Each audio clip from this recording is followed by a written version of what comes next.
नमस्कार भक्तों, आपका एक बार फिर से स्वागत है हमारे चैनल भक्ति की शक्ति में।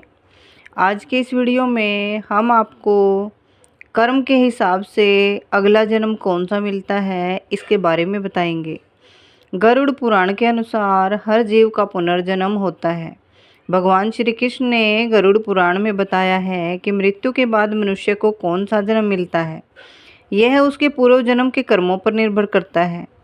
अगले और पिछले जन्म के बारे में जानने की उत्सुकता अधिकांश लोगों में होती है। अगले जन्म को लेकर लोगों के मन में यह जिज्ञासा रहती है कि वे कौन बनेंगे, या पशु या फिर कीड़े कीड़े बनेंगे। और यहीं पर कहीं लोगों के मन में यह भी सवाल आता है कि वे महिला के रूप में जन्म लेंगे या पुरुष के रूप में। हिंदू धर्म में ऐसा उल्लेख मिलता है कि जो इंसान जन्म लेता है उसकी मृत्यु अवश्य होती है। परंतु क्या आप जानते हैं कि मनुष्य मरने के बाद कौन सी योनि में जन्म लेता है? गरुड़ पुराण हिंदू धर्म के महापुराण में से एक है, जिसमें जन्म, मृत्यु और मृत्यु के बाद की घटनाओं का विस्तार पूर्वक वर्णन मिलता है। इस पुराण में ऐसी कई बातें बताई गई हैं जिन्हें अपनाने से व्यक्ति अपने जीवन की स्थिति सुधार सकता है। इस महापुराण में भगवान विष्णु और गरुड़ देव के बीच संवाद का वर्णन है। साथ ही इसमें व्यक्ति के चरित्र के बारे में भी बताया गया है। गरुड़ पुराण में यह उल्लेख है कि ईश्वर की दृष्टि में जो अच्छे कर्म होते हैं उन्हें पुण्य कहा जाता है, और जो बुरे कर्म होते हैं उन्हें पाप कहा जाता है। गरुड़ पुराण और कठोपनिषद में यह बताई गई है कि मनुष्य धरती पर जो पाप करता है उन सभी पापों की अलग अलग सजा बारी बारी से मिलती है। गरुड़ पुराण के अनुसार जो व्यक्ति अच्छे कर्म करता है उसे स्वर्ग में स्थान मिलता है, वही बुरे कर्म करने पर उसे नरक में जाना पड़ता है। आज हम आपको इसी के बारे में बताने जा रहे हैं, तो चलिए हम इस विषय को भगवान श्री कृष्ण की एक महान कथा के माध्यम से सुनते हैं। एक बार की बात है जब भगवान श्री कृष्ण के पास गरुड़ देव आकाश मार्ग से आते हैं, जिससे गरुड़ देव भगवान श्री कृष्ण के पास पहुंचकर उन्हें प्रणाम करते हैं और कहते हैं, हे प्रभु, आज मेरे मन में एक शंका उत्पन्न हो रही है। कृपया आप मेरी इस शंका का निवारण करें। मैं इस शंका को लेकर बहुत परेशान हूँ। तब भगवान श्री कृष्ण कहते हैं, हे गरुड़, तुम्हारे मन में जो भी शंका हो, कृपया तुम निष्संकोच होकर वह शंका हमसे पूछो। तुम्हारी हर शंका का निवारण करना मेरा कर्तव्य है। मैं अवश्य ही तुम्हारी शंका का निवारण करूँगा। तब गरुड़ देव बड़ी खुशी से पूछने लगते हैं, हे प्रभु, मुझे इस विषय में बताइए कि क्या मनुष्य को कर्मों के हिसाब से ही अलग अलग अगला जन्म मिलता है, और अगर ऐसा है तो मनुष्य को कैसा कर्म करना चाहिए। इसके बाद ही मेरा यह प्रश्न है कि क्या पति के साथ भोजन करने वाली स्त्रियों को पाप लगता है? क्या पति के साथ भोजन करना उचित होता है? शास्त्र इस विषय में क्या कहते हैं? हे प्रभु, ऐसा कौन सा पाप है जिसे करने से स्त्री नरकगामी बन जाती है? कृपया आप मेरी इस शंका का समाधान कीजिए। गरुड़ देव की बात सुनकर भगवान श्री कृष्ण मुस्कुराते हुए कहते हैं, हे गरुड़, आज तुमने समस्त मानव जाति के कल्याण के उद्देश्य से बहुत ही महत्वपूर्ण प्रश्न किया है।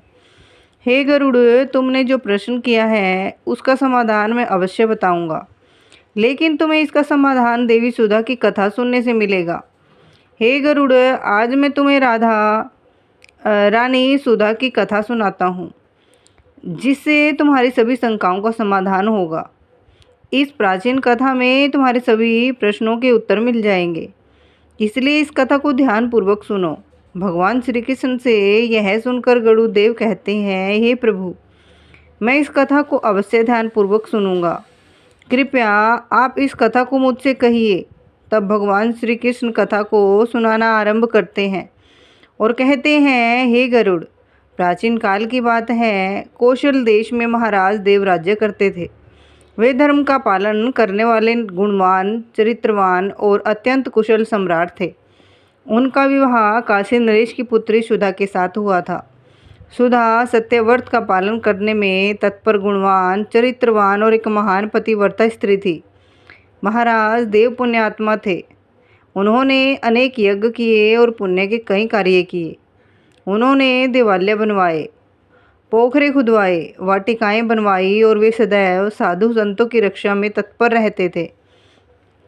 महाराज देव के नगर में समीप एक घना जंगल था और उस जंगल में एक विशाल और भयंकर आकार वाला सुअर अपनी पत्नी और पुत्रों के साथ रहता था।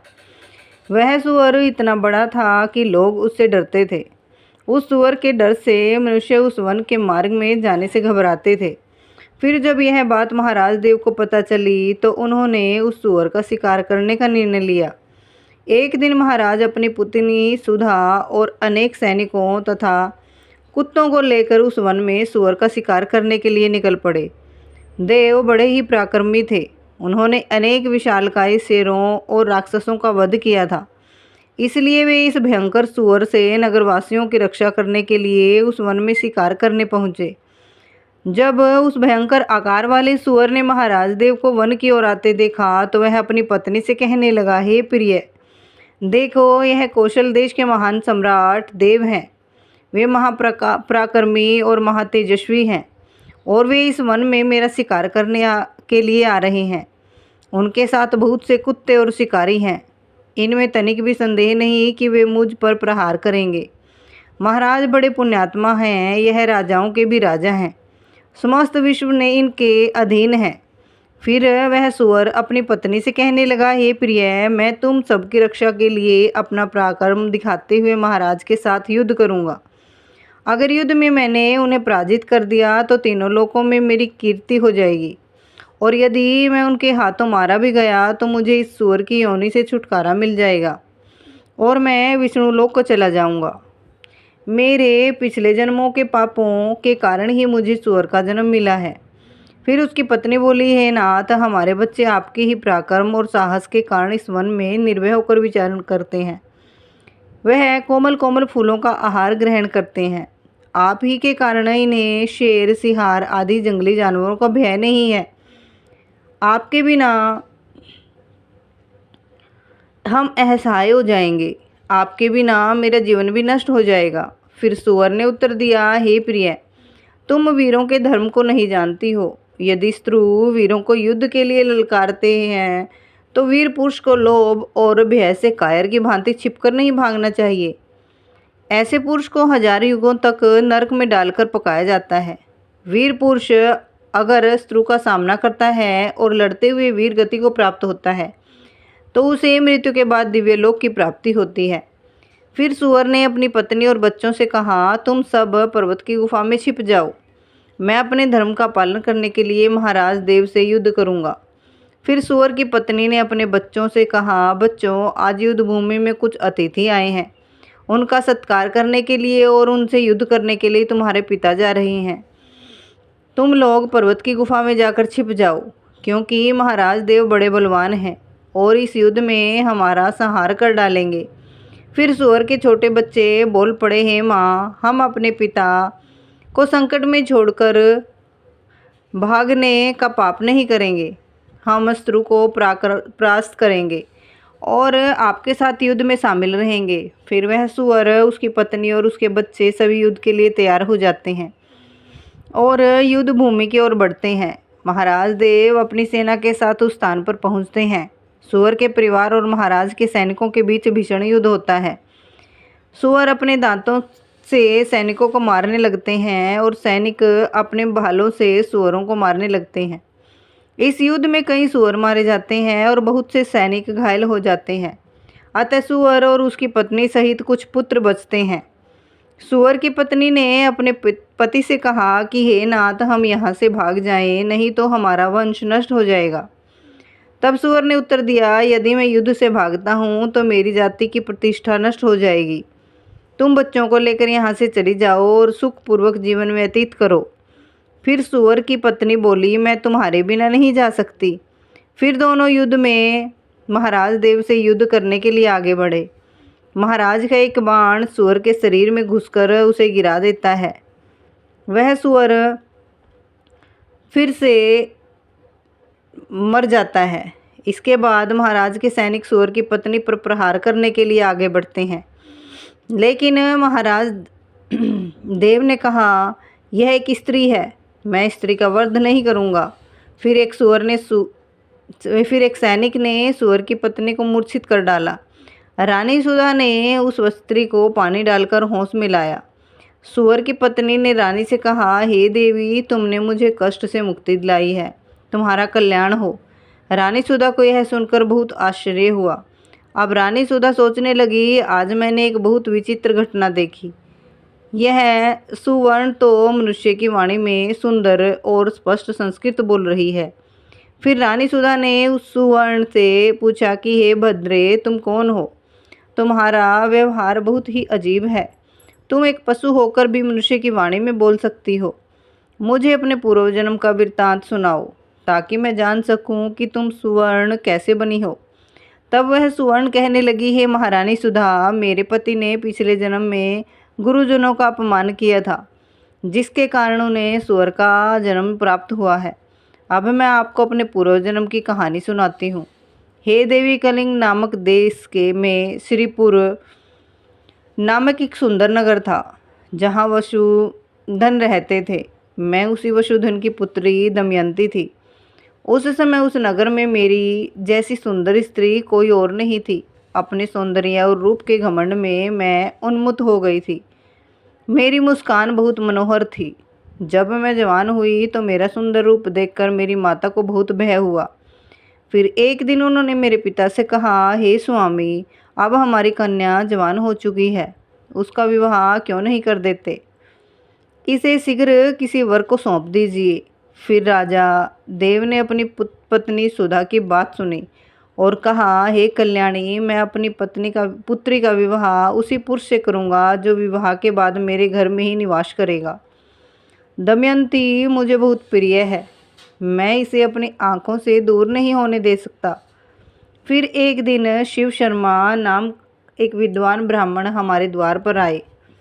राजा देव ने उनके ज्ञान और कुशलता को देखकर खुशी जाहिर की और उन्हें मुझसे विवाह के लिए प्रस्ताव दिया। उन्होंने शिव शर्मा ब्राह्मण से मेरा विवाह करवा दिया और वे हमारे ही महल में रहने लगे। लेकिन मैं अपने माता पिता के लाड प्यार में बिगड़ चुकी थी, इसलिए अपने विवेक और शक्ति को खो चुकी थी। मैंने कभी अपने पति की सेवा नहीं की और ना ही कभी उनके चरणों को स्पर्श किया।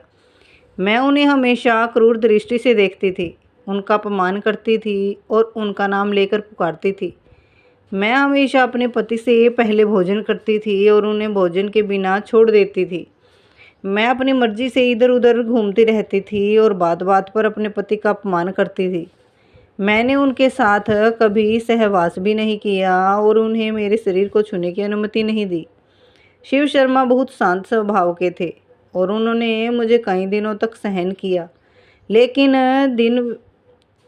एक दिन वे अत्यंत दुखी होकर मुझे छोड़कर चले गए। मेरे पति के जाने के बाद राजा देव बहुत दुखी हो गए और रानी सुधा से कहा, हे प्रिय, हमारी पुत्री दमयंती ने हमारे दामाद को छोड़ दिया। वह पापचारिणी और दुष्ट है। क्या मैं जानता था कि हमारी पुत्री दमयंती इतनी दुष्ट और कुल नाशिनी होगी। तब रानी सुधा बोली, हे नाथ, हमारी पुत्री आपके लाड प्यार से बिगड़ गई है। इसे सही रास्ते पर लाने के लिए आपको ही कुछ करना पड़ेगा। तब राजा देव ने क्रोधित होकर मुझसे कहा, अरे दुष्टा, हमारे कुल में कलंक लगाने वाली दुराचारी, तेरे कारण ही हमारा दामाद शिव हम सबको छोड़कर चला गया है। अब तुझे जहाँ जाना है जा, या फिर अपने पति को बाहर जाकर ढूंढ। फिर मैंने अपने घर को छोड़ दिया और बाहर चली गई। लोग मुझे कुलटा, पापिनी और दुराचारिणी कहने लगे। तब मैं अपने पति को ढूंढते हुए वन में चली गई। फिर एक दिन मैं एक कुटिया के पास भिक्षा मांगने गई। वहाँ सुमित्रा नाम की एक स्त्री अपने पति से कहने लगी, हे स्वामी, द्वार पर एक दुखिया स्त्री भिक्षा मांगने आई है। वह कोई और नहीं बल्कि सुमित्रा का पति शिव शर्मा ही था। उन्होंने मुझे पहचान लिया और अपनी पत्नी से कहा, हे प्रिय, यह मेरी पहली पत्नी दमयंती है, जो मुझे बहुत प्रिय थी। इसका आदर सत्कार करो और इसे घर में स्थान दो। फिर सुमित्रा ने अपने पति की आज्ञा का पालन किया और मुझे घर के अंदर बुलाया। उसके बाद वस्त्र दिए। फिर एक दिन मैं बैठकर सुमित्रा के अच्छे स्वभाव और अपने दुष्ट स्वभाव पर विचार करने लगी। मुझे बहुत पश्चाताप था। अत्यधिक चिंता के कारण मेरा हृदय में दर्द हुआ और उसी क्षण मेरी मृत्यु हो गई। फिर यम के 2 दूत मुझे लेने आ गए और मुझे उठाकर यमलोक ले गए, जिससे वहाँ पर यमराज ने मेरा लोक लेखा झोंका देखा और अपने दूतों से कहा, हे दूतों, इस पापिनी स्त्री ने अपने पति का बहुत अपमान किया है। यह पति से पहले ही भोजन कर लेती थी, अपने पति को नाम से बुलाती थी, उससे घर के काम करवाती थी, इसलिए इस उल्टा स्त्री को ले जाकर नरक में डाल दो। फिर यमदूत मुझे नरक में ले गए और उन्होंने मुझे जलते हुए अंगारों में डाल दिया, जिसे लोह के जलते हुए पुरुष बनाकर मुझे उन्हें आलिंगन दिलवाया। वहाँ नरक में मुझे अनेक वर्षों तक कष्ट भोगने पड़े। फिर नरक की सज़ा भुगतने के बाद यमराज ने मुझे सुवर्ण के जन्म में डाल दिया। हे महारानी, इस प्रकार मैं आपको अपने पूर्व जन्म का वृत्तांत सुना दिया है। कृपया अब मुझे इस जीवन से मुक्ति दिला दो।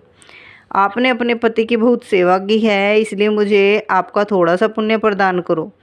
फिर रानी सुधा महाराज के पास जाती है और उन्हें कहती है कि हे स्वामी, मैं क्या करूं? आप जो आज्ञा देंगे मैं वही करूंगी। फिर महाराज देव कहते हैं, हे प्रिय, यह बेचारी बहुत दिनों से बहुत ही दुख भोग रही है, अब तुम अपने पुण्य से इसका उद्धार करो। महाराज देव की आज्ञा लेकर रानी सुधा ने सुवर्ण से कहा, हे देवी, मैं अपने 1 वर्ष का पुण्य तुम्हें प्रदान करती हूँ। रानी ने के इतना कहते ही उस सुवर्ण के प्राण चले गए और उसके शरीर से एक दिव्य स्त्री प्रकट हुई। फिर वह महारानी और महाराज को नमस्कार करके विष्णुलोक को जाने लगी। अब भगवान श्री कृष्ण कहते हैं, हे गरुड़देव, अब तो आपको पता चल ही गया होगा कि मनुष्य जैसा कर्म करता है वैसा ही उसे फल मिलता है। हे पक्षीराज, गरुड़, गधा, कुत्ता, बिल्ली, सांप, बंदर, गिरगिट, बकरा, भेड़िया, गाय, कछुआ, कीड़े कीड़े, कोई भी पशु पक्षी, पेड़ पौधे, अर्थात किसी भी जन्म में जो व्यक्ति जन्म लेता है वह पापी होता है और उसे अगले जन्म में यह स्थिति उसके पिछले जन्मों के कर्मों के आधार पर मिलती है। कभी कभी जब बालक का जन्म होता है तो उसमें कई प्रकार के दोष होते हैं। कई बार बालक किन्नर के रूप में पैदा होता है या शारीरिक दोषों के साथ जैसे विकलांग पैदा हो जाता है। यह सब कुछ उसके पिछले जन्मों के कर्मों के आधार पर होता है। शिशु जब माँ के गर्भ में रहता है तो उसे पिछले जन्म की सारी बातें याद रहती हैं। फिर वह दुखी होकर ईश्वर से प्रार्थना करता है कि इस जीवन में वह सत्कर्म करेगा और भगवान का नाम जपेगा, लेकिन जब वह पृथ्वी लोक में आता है तो ईश्वर उसकी स्मृति समाप्त कर देते हैं और वह फिर से मोह माया में उलझ जाता है। अब आपको बताता हूँ कि किस पाप के कारण कौन सा जन्म मिलता है। कछुए का जन्म उस व्यक्ति को मिलता है जो अपने माता पिता को कष्ट पहुँचाता है या भाई बहन को सताता है, उसे कछुए के रूप में जन्म मिलता है। बंदर की योनि उस व्यक्ति को मिलती है जो अपने मालिक को विश्वास में नहीं रखता, उसका विश्वास तोड़ता है, उसे बंदर की योनि मिलती है। कुत्ते की योनि जो धर्म का अपमान करता है और पूजा पाठ नहीं करता, उसे कुत्ते का जन्म मिलता है। जो अपने सच्चे मित्र का अपमान करता है वह गधे की योनि में जन्म लेता है। कीड़े मकोड़ों की योनि जो दूसरों की निंदा करता है और बुरा बर्ताव करता है, वह कीड़े मकोड़े की योनि में जन्म लेता है।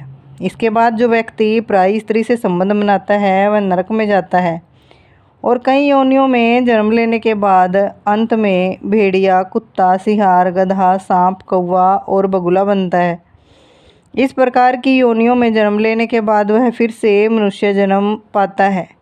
जो व्यक्ति किसी स्त्री के साथ जबरदस्ती संबंध बनाता है उसे नरक भोगने के बाद किन्नर के रूप में जन्म मिलता है।